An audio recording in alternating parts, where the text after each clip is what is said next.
Hello everyone, welcome to CashcroftTV. My name is Kalen Ashcroft. Thanks for watching a video on our leaders where I will be covering 50 heads of state from the 50 largest countries as measured by GDP. Today we will be covering Marcelo Nuno Duarte Rebelo de Sousa, the president of Portugal, and José Pedro Castillo Terrones, the president of Peru. Today I have brought this book by Graham Allison, who is a Harvard professor, and he was a founding dean of the Harvard Kennedy School of Government at Harvard. And essentially, it's called Destined for War, and I really suggest it to you. It covers the topic of how can China and the United States avoid the Thucydides trap, in which Thucydides was a ancient Greek historian who wrote on the Peloponnesian War and dialogue, or essentially biographed, the Athenians' rise to power and contesting the Spartan hegemony at the time. So the book covers what will happen as China overtakes the United States as the world's most dominant power, which might have perhaps already even happened, and it will probably increasingly so. So nonetheless, there's many principles as to how to avoid war going forward. And I brought this book as I just recently finished it, and for me personally, I'm interested in classical history, but also modern international relations, and I'll try to tie that all together at the end. I also have two quotes here quickly from Thucydides to open it up and kind of just get some thoughts rolling, but self-control is the chief element of self-respect, and self-respect is the chief element of courage. So essentially, self-control is the chief element of courage. So I think this is just interesting. I took a little break from making these videos. They obviously take maybe not obviously, but they do take a lot of effort to produce. There's a lot of research that goes behind it, and it takes a lot of self-control. And sometimes people might forget that all the hard work that they do is an indication of courage. And I hope that for all of you who are engaging in any sort of hard work or hard research, you know that you are showing modern day courage. Maybe not on the battlefield, as you might have seen in the history of the Peloponnesian War, but still you should be proud of your efforts. And secondly, most people, in fact, will not take the trouble of finding out the truth, but are more inclined to accept the first story they hear. So this is why you should research classical history, modern leaders and such. Just it's important to go through these long form research to actually find the truth. And most people don't do that, so that I think that'll help differentiate you. And hopefully, in my case, I'm hopefully differentiating myself. So nonetheless, we will start with Marcelo Rebelo de Sousa. So, Marcelo Rebelo de Sousa was born on December 12th, 1948. He is currently 72, so an older president, but that's Joe Biden is 78, so it's not that old.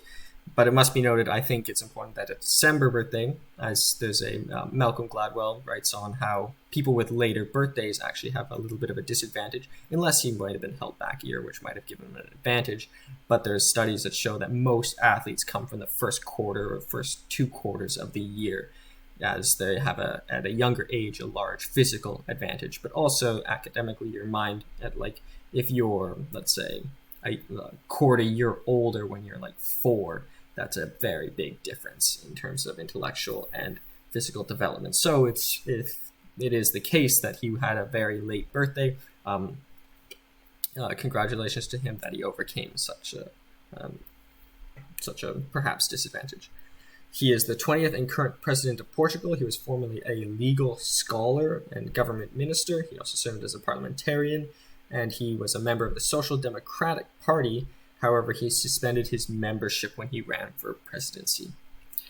He was born in Lisbon, which is the capital of Portugal, and he is the eldest of 3 sons of a former minister and member of parliament named Baltasar Rebelo de Sousa, who was a medicine professor, which is important to note because Rebelo de Sousa ended up going into law, so differentiating from his father, but also following in his father's footpath by going into politics. His Marcelo de Sousa's younger brother, but older younger brother, is Antonio, who was born in 1952, so he's 4 years younger, and he has a PhD in economics. And his youngest brother, Pedro, was born in 1955, which is 7 years younger, and is a legal scholar and lawyer. So a little bit of a a larger age gap between the three brothers, but nonetheless, they're all very inclined academics. Their mother is named Maria de Neves Fernandez Duarte, and said that she has Jewish ancestry. So if this ancestry comes from his mother's side, in effect, that would mean Marcelo de Sousa would be Jewish as well. But this, I couldn't find or determine whether this is true or not. Both his father and mother are now dead, the father dying in 2001 and the mother dying in 2003.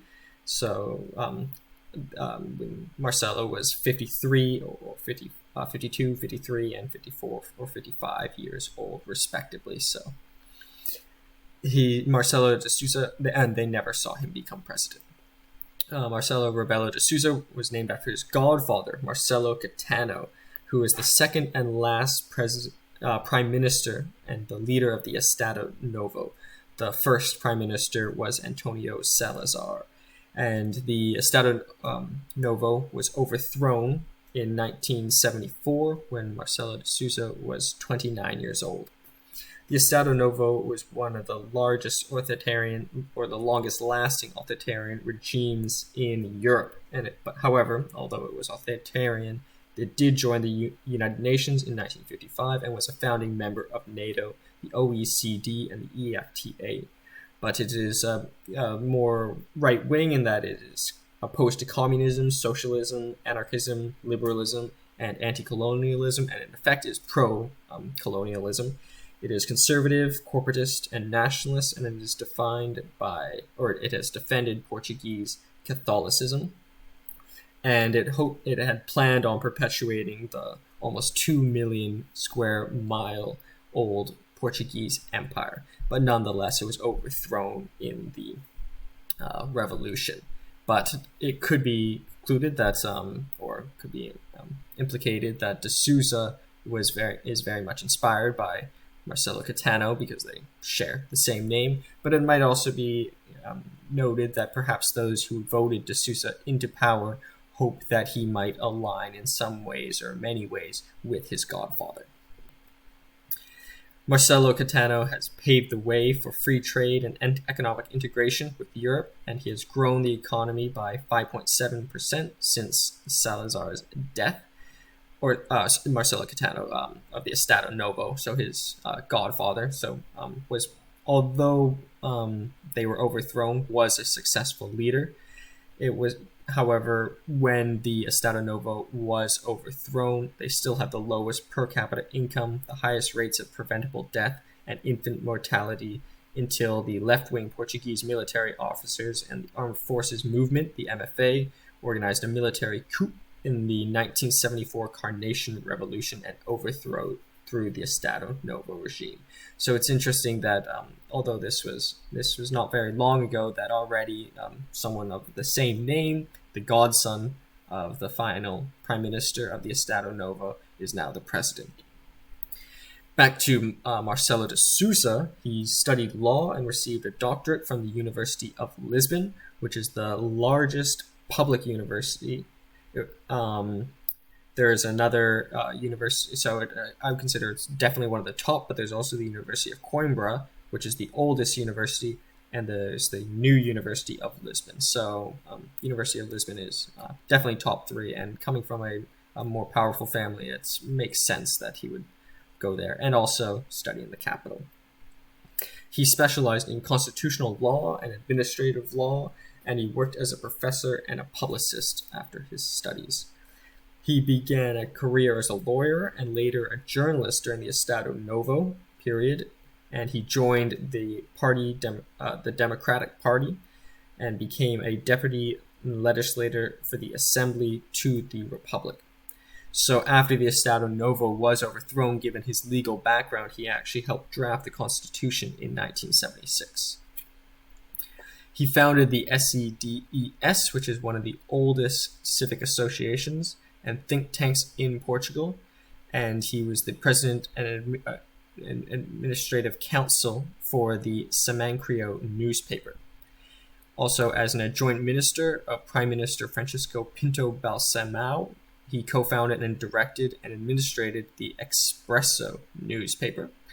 He also is a political analyst and pundit on TFS radio, where he actually produced a piece called Exams, where he gave leaders of the Portuguese government ratings, or the major leaders, from 0 to 20 political players. So I think it's always important to note that leaders do study leaders. So you, by watching this, perhaps, you might be, if you're Portuguese, you might become the Portuguese prime minister, or president, pardon me.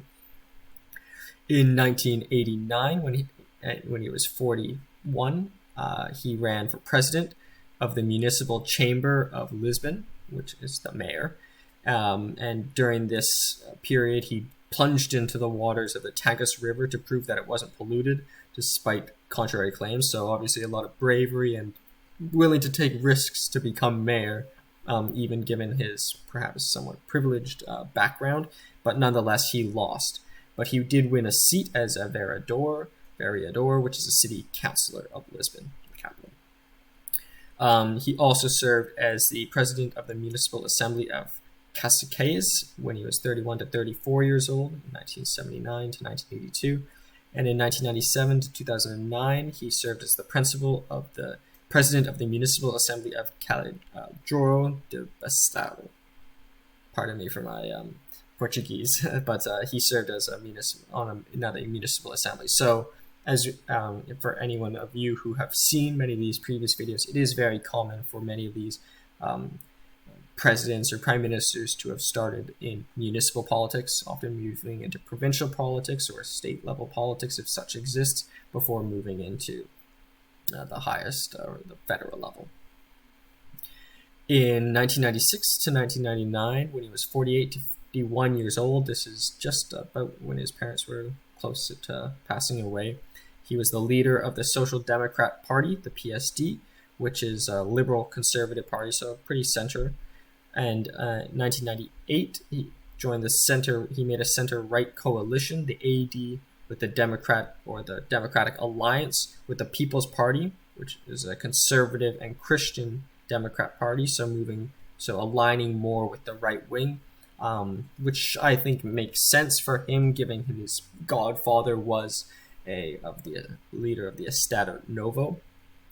He also served after this time as the vice president of the European People's Party for the European Democrats. So that is the more right-leaning party of the European Union. So a very interesting or often exciting opportunity for a lot of Europeans is that following a career in their politics in their home country, they can go to Brussels and serve in the European Commission.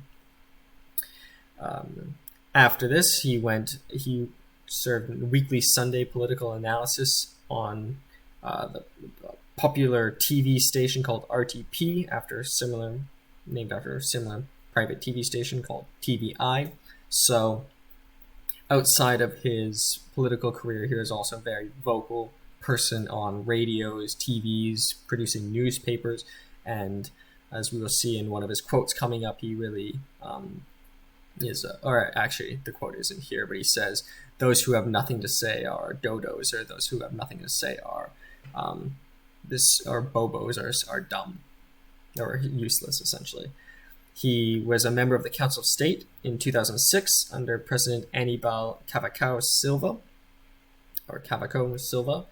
He was the leader, and in 2007 there was a abortion referendum, and he was a leader of the pro-life side, where he produced a website called Assim Now, which means not like this.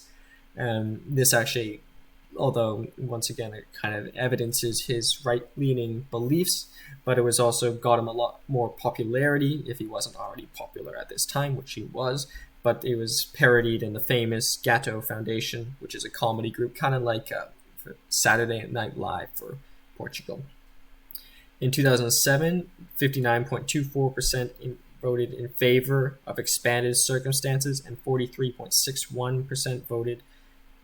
This is for the abortion referendum. However, because there was only 43.61% voter turnout, the vote to expand abortion laws was deemed it could have been dismissible.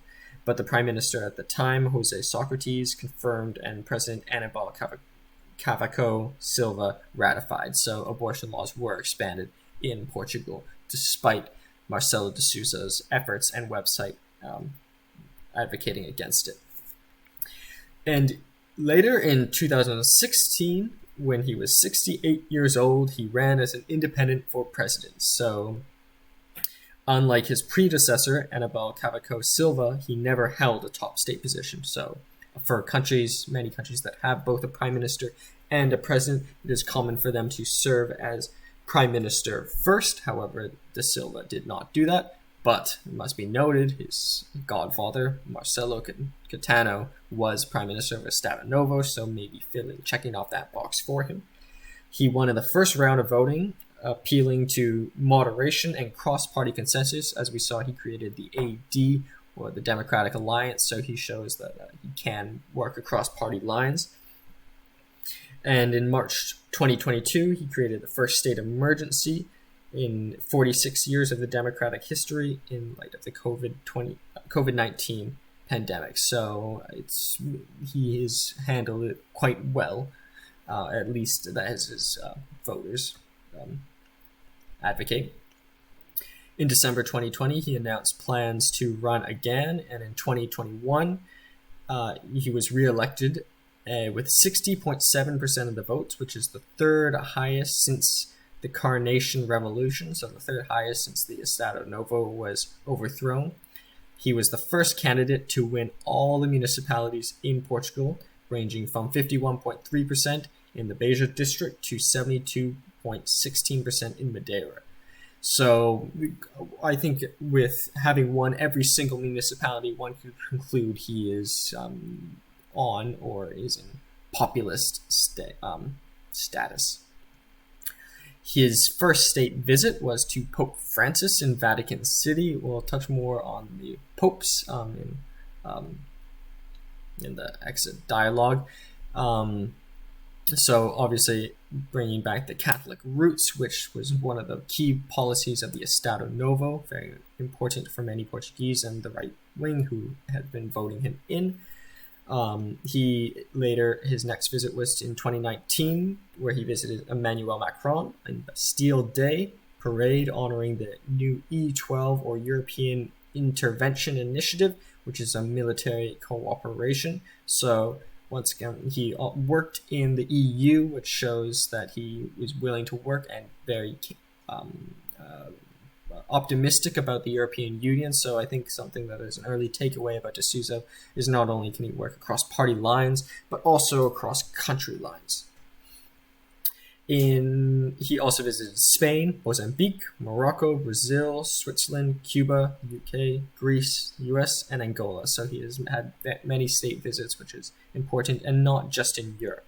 One particular to note is Brazil is a very important country for Portugal because they have very large Portuguese-speaking population. I think the largest Portuguese-speaking population.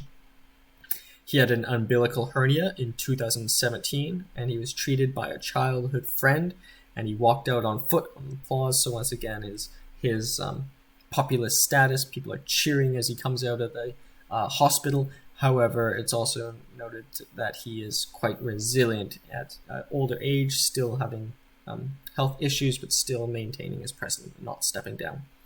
In 2018, he collapsed due to gastroenteritis. Pardon me if I pronounce that wrong to all the doctors.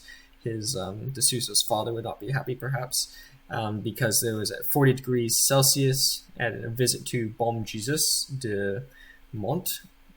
So he collapsed due to heat, but he still keeps going. And in 2021, this year, he tested positive for COVID-19 and he recovered.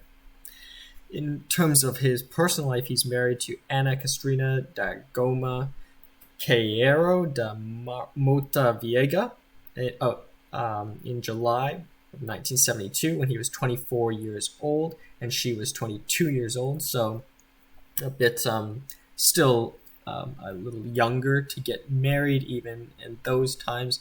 However, coming from a wealthier family, but also being highly educated, it's not at all surprising. He has a daughter. His wife is the daughter of Antonio da Mota Viega, who was a politician, minister, and law professor, so very much similar interests to de Sousa. They have 2 children, Nuno, born in 1972, and Sofia, born in 1976. However, in 1980, the two separated, but they did not get a divorce due to in respect to the Catholic marital bond, as they do not support divorce. So, keeping his politics and religion intact. But in the 1980s, he also began a casual relationship with one of his former students. At the time, he was a former when they were fellow lecturers, so not while she was a student at the University of Lisbon. And they're still dating to this day, but they live separately. So we'll now go into some of the quotes and a little bit of information about the country. So the population of Portugal is 10.3 million. For anyone who might have seen or heard anything about me, I'm Canadian, so Portugal's actually, although a much older country than Canada, quite a bit smaller, but nonetheless it has a large GDP of 231.3 billion. It has an area of 92,212 kilometers squared, which is much smaller than the 2 million of the former Portuguese Empire, and the capital is Lisbon. Here are some of the images. There's the University of Lisboa, which is the University of Lisbon, the Partido Social Democrata, this party that he is no longer a part of, the flag of Lisbon, the seal of the President of Portugal, and the flag of the Portuguese government. And here are some quotes. We have to be loyal to the commitments we have adopted, especially the ones that are part of our foreign policy, such as the European Union. Without rigor and financial transparency, the risk of returning to the crisis is painfully larger. So once again, indicative of his openness to the European Union and working across country lines. My biggest political ambition is to have no ambition at all, which is, I think, an important thing for him to say, coming from the son of a former politician and the godson of a very powerful former prime minister of Estado Novo. And the greatest virtue a good politician must have is character. It's the key. More than courage, more than anything else, it must have character. So interesting, because the opening quote from Thucydides was about courage. So this is character is even more important than courage. Difficult to deduce exactly what implications we can derive here, because character can come from many different things. But I think De Souza is a man of great character. He is considered a European conservative, and he is somewhat restoring the right wing of Portugal. And I think, given his tremendous success in the most recent election and even in his first election, he seems to be doing so quite well, or at least as in satisfactory way for the Portuguese population. So we'll come back to De Souza in the comparison, and we will now move to Pedro Castillo. So Pedro Castillo was born on October 19th, 1969, so quite a bit younger than De Souza, but also born in a later month. So once again, did he have the disadvantage of having a later month birthday growing up is difficult to say, but very likely, I would say, actually. He is the 130th and current president of Peru. He is a former school teacher and union leader. He is the candidate of the Free Peru Party and the recipient of the Order of the Sun Award, which must be noted is actually the oldest citizen award in all of the Americas. And he is called El Prof, given his former school teacher and union background. He was first elected in the 2021 July general election, which must be noted is very recent. So had I actually produced this video earlier, I would have been covering a different leader. So, but also I think it's valuable to note that this leader will very much likely be seeing much more of him being one of the younger leaders. He was born in an impoverished family to illiterate parents in Puna town in Tulcamba, which is one of the 19 districts of the Chota province, which is a department of Cajamarca, which is in the north of Peru, about 2,200 miles or 8,900 feet in elevation, and it borders Ecuador. So if any of you have been to Peru, it's very interesting being at such high elevations. Actually, it's literally harder to breathe, and it's I think maybe not. Maybe this is a stretch, but if you grew up having difficulties breathing, I think it makes you in some ways quite resilient, especially being born in a family of poverty. He is obviously quite a resilient person, having fought to breathe and fought his way all the way up to be the leader or head of his state. Is quite impressive. He is the third of 9 children, so a very large family. So unlike de Souza, who is the eldest male, the eldest child, he was just one of many of a very large family. His father, Ireneo Castillo, was born on a hacienda, which is of a landowning family, which is during the Spanish Empire, they had estates that were like Roman latifundiums. And on this estate, his father performed labor and intensive work. They rented the land from this hacienda until General Juan Francisco Velasco Alvaro took power and redistributed land. And Castillo's father Ireneo received some land on which he had worked. So very much unlike the Portugal, where they had been moving more to the right, there's still a lot of, in Peru, they're very much battling with left-wing or land redistribution and communism, as we will soon see. But nonetheless, his father very much benefited from some of these left-wing policies, so it's obviously wouldn't fully turn Castillo away from it. Growing up, Pedro Castillo balanced his farm work at home with school, and he attended Octavio Mata Contrens de Cavero Higher Pedagogical Institute. His daily trek to school took 2 hours along a steep cliff, so I think this is very indicative of balance, and he's literally balancing on a cliff to get to school, but he's also balancing working in the fields and also his schools. So I think balance is a very fitting word for Pedro Castillo. He worked to pay for his studies, and at 12 years old each year, he had walked 140 kilometers or 87 miles to carry out seasonal work in the Peruvian Amazon on coffee plantations. He sold ice cream and newspapers and cleaned hotel rooms in Lima, so getting some access to the capital and starting to see what differences there were between wealthy people in the capital, tourists in the hotel, and then going to work in coffee fields in the Amazon, which I might have mentioned before. All the places I've been, the Amazon is absolutely terrifying. I've been to Syria, been to many dangerous places, but the Amazon, there are loud there's bugs all over the place. It's anything could bite you. It's a terrifying place, but he's out there working in the coffee fields, but also to juxtapose that with the working in hotels in the capital was obviously very I think important for giving Castillo a balanced outlook of the world. He studied primary education at Octavia Carrera Education Institute of Superior Studies, and he received a master's in education psychology from Cesar Vallejo University, which is one of the best universities outside of Lima.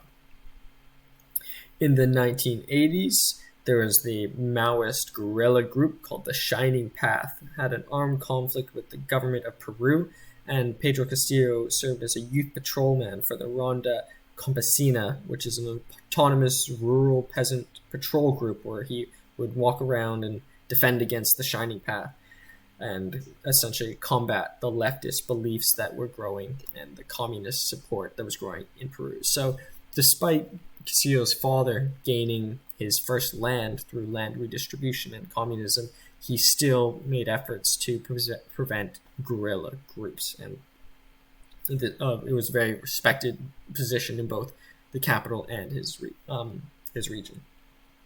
In 1995, when he was 26 years old, he worked as a primary school teacher in Punachoto, He also cooked and cleaned for students because they were very short-staffed and weren't receiving enough funding.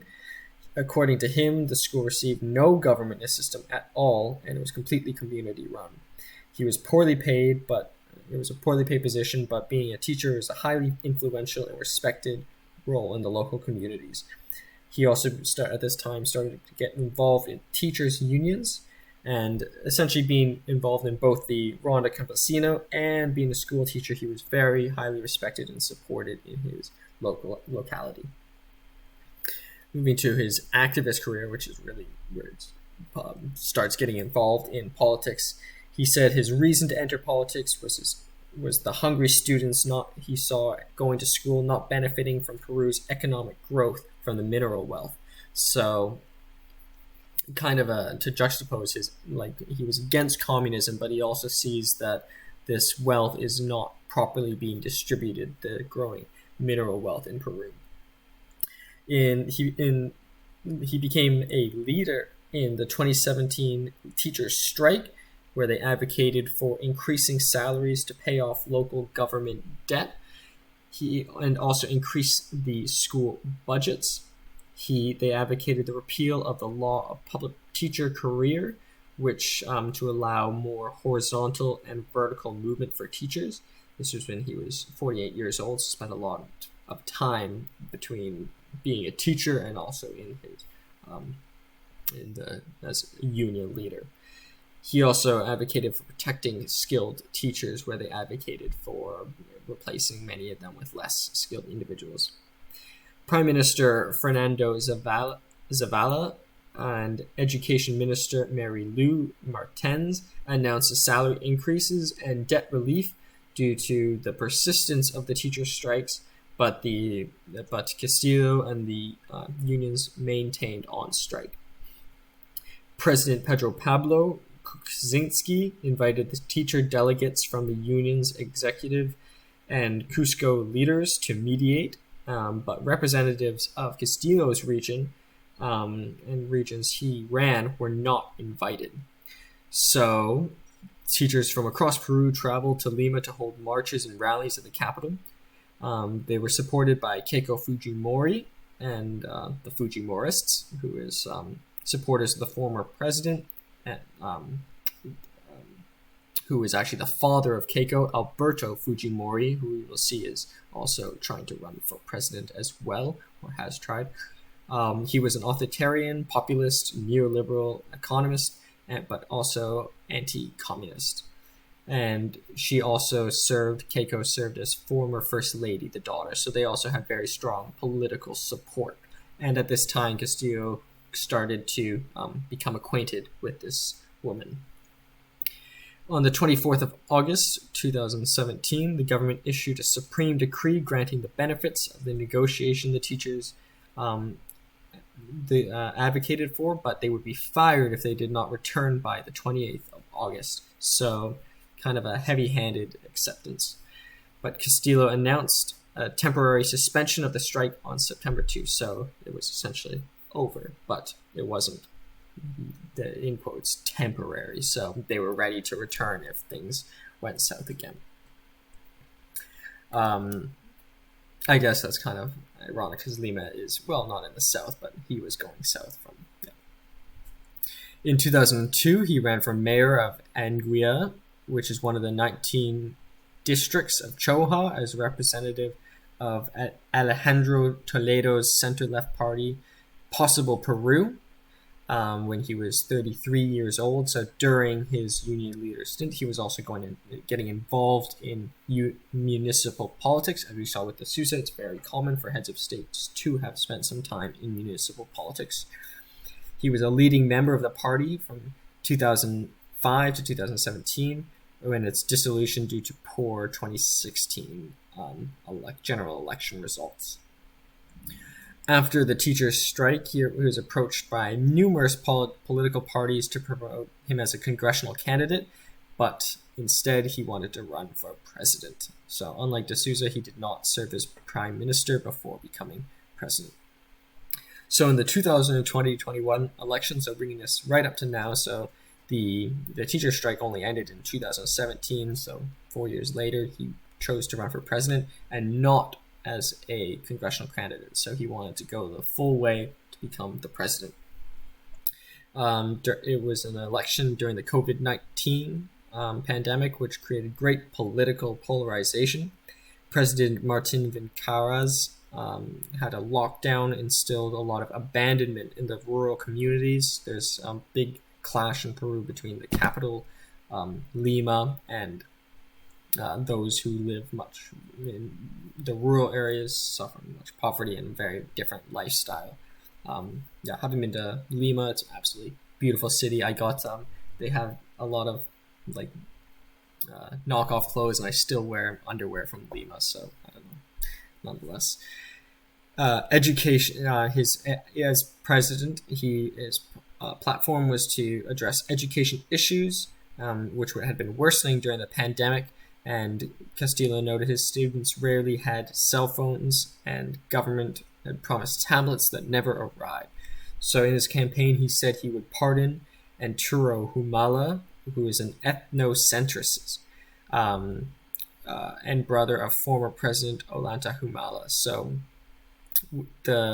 these ethnocentrists wanted to seek reestablish of the proletariat dictatorship of the indigenous communities and descendants. So this is it's very interesting. It's kind of like inverse, not inverse Nazism, but it is race-based classism. They want the indigenous people to have greater rights over the those of European descent. So by pardoning him, he did win the appreciation of many of the indigenous peoples in Peru. This was 19 years after Arturo Humala had led a capture of a police station, which led 4 dead policemen and 1 of his gunmen. So this was a pretty big move for Castillo, coming from a teacher to pardoning, or saying if he was elected, he would pardon this guy who effectually caused the death of 5 people. But he also said he would receive, if he became president, he would receive a teacher's salary, and he would cut Congress and ministers' salaries in half. He also, during the election, he trailed in votes, but in the last weeks of the elections, he jumped to 18% of the votes in the first round, which was the largest. 18%, obviously, it was a very fragmented election. He also said that politicians would not be able to ride first class when traveling. So in the second round, the Associated Press said the divided Congress would block Castillo's success because his party only had 37 of the 130 seats, the Free Peru Party. So basically, even though he has all these ambitious plans, a divided Congress would prevent him from getting his work done. But nonetheless, he created a political alliance with the former left-wing candidate, Veronica Mendoza. It was a very tough election when he was in Mesa Rendona, Lima. People were booing at him. There were insults likening him to Nicolas Maduro, the president of Venezuela, but who he did defend as a democratic government. And the Free Peru supported Fidel Castro and Hugo Chavez, so there was quite a lot of criticisms directed at Pedro Castillo.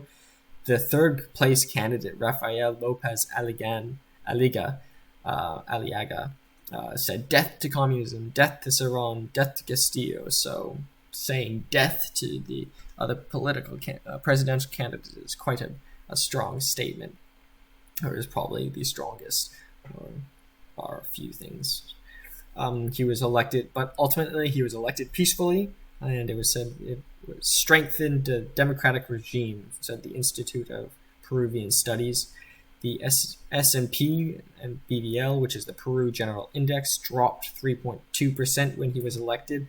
The Peruvian sol, which is the biggest, suffered a 1.7% drop, which is the currency, which is the biggest drop since December 2017 during the impeachment of President Pedro Pablo Kuczynski, the former president of Bolivia, Evo Morales, the former Uruguayan president, José Mujica, the Colombian president, Iván Duque, and Prime Minister of Spain, Pedro Sánchez, the Ecuadorian president, Guillermo Lasso, all expressed endorsements of his victory. So, despite many of the criticisms and death threats perhaps at home, many of the neighboring countries and related countries did express satisfaction with his election.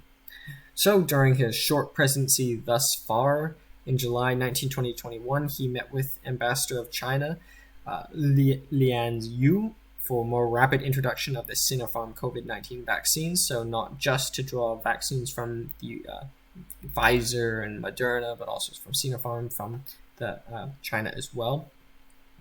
He sourced ministers in appointing his ministers from interior regions rather than usually the usual ministers from Lima.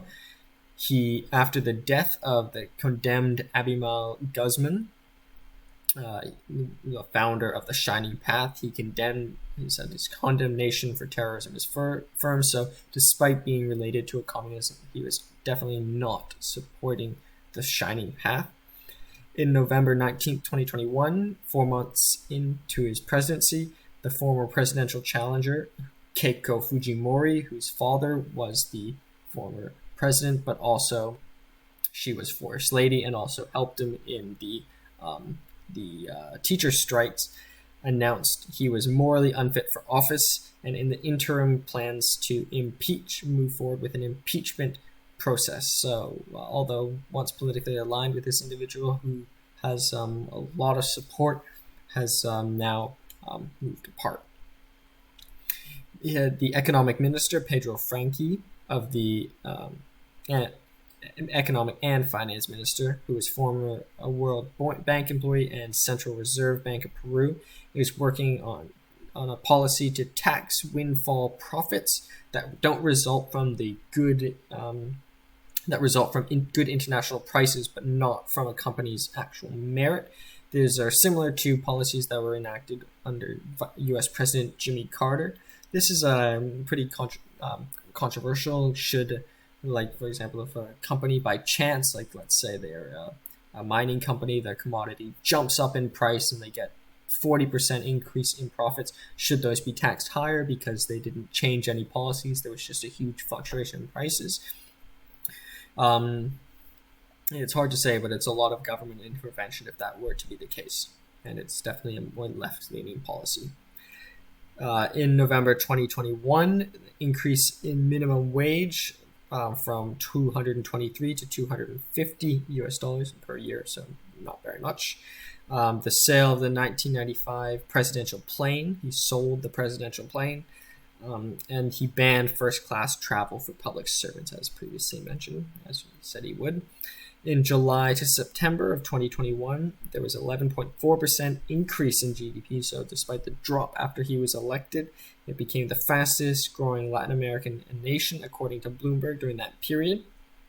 He appointed feminist and pro-LGBT activist Anahi Durand as head of the Ministry of Women and Vulnerable Persons, promising to beat racism, classism, machoism, and homophobia, according to Prime Minister Guido Bellido.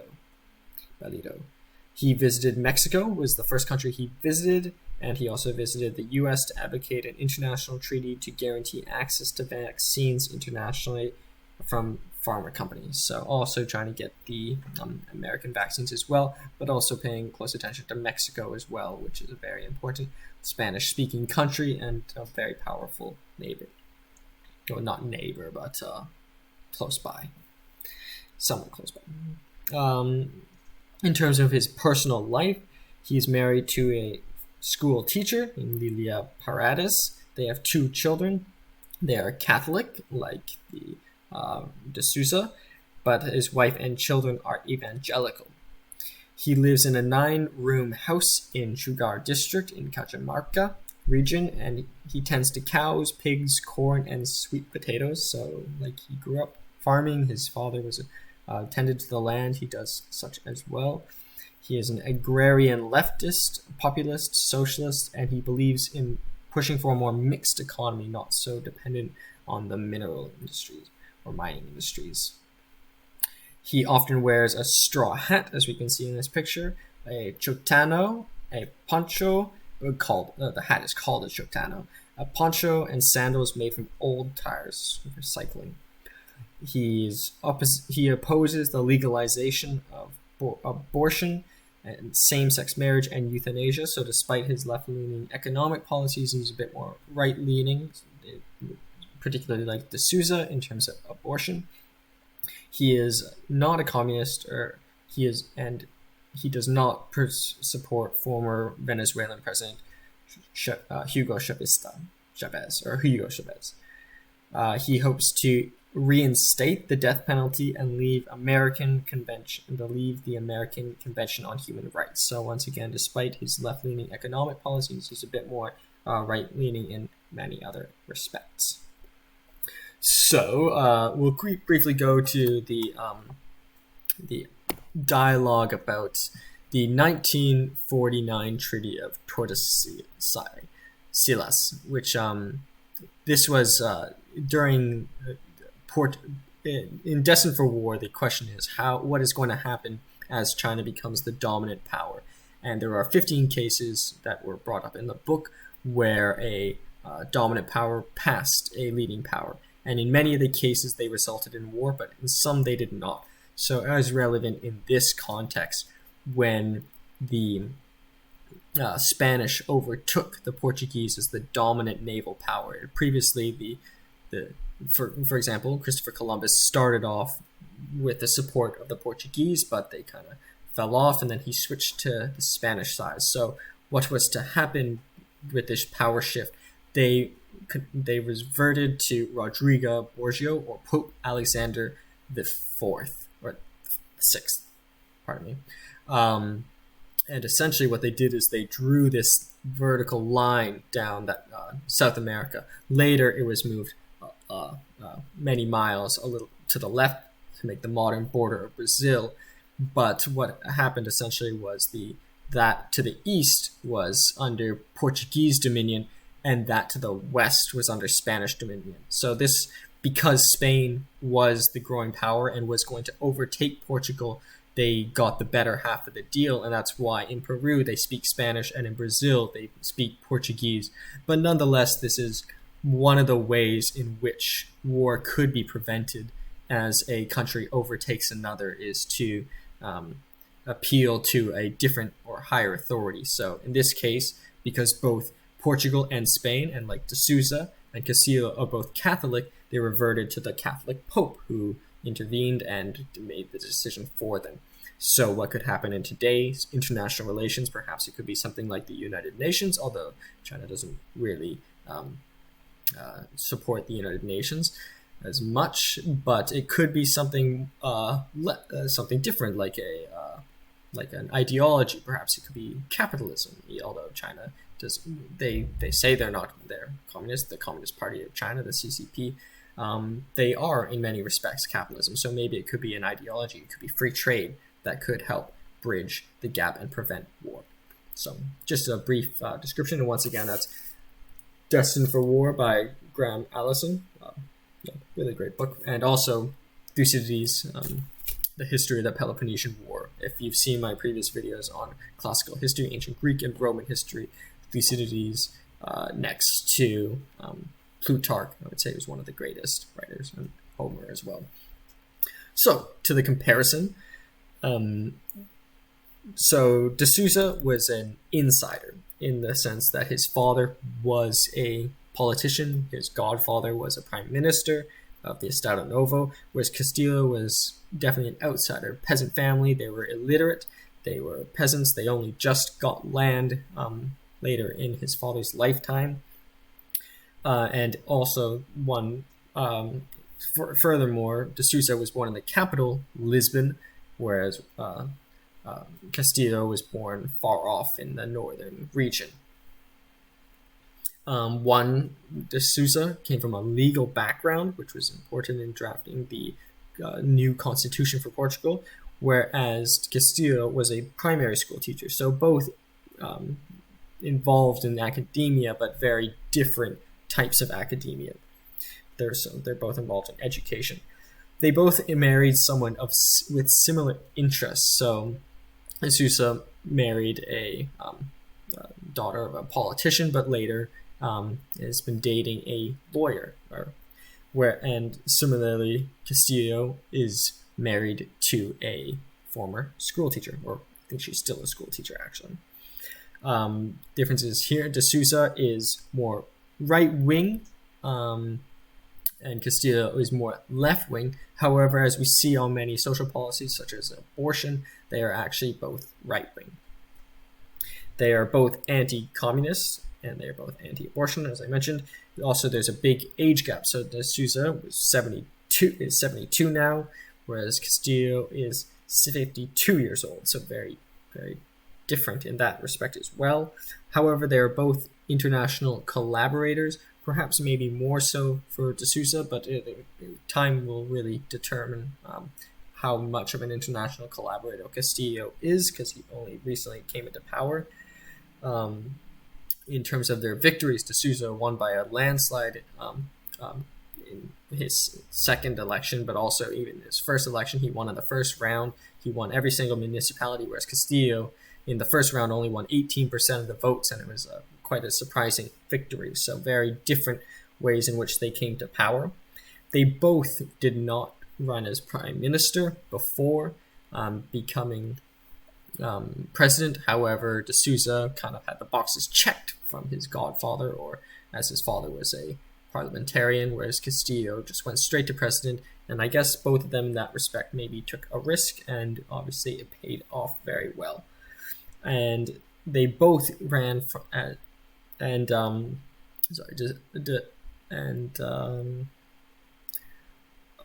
yeah, that is essentially the main that is the comparison. So I hope you enjoyed this video. I think I took a little gap from making these videos. They took a lot of work, and life came in, and I hope you enjoyed it, and I hope you may continue to support me. Thank you so much.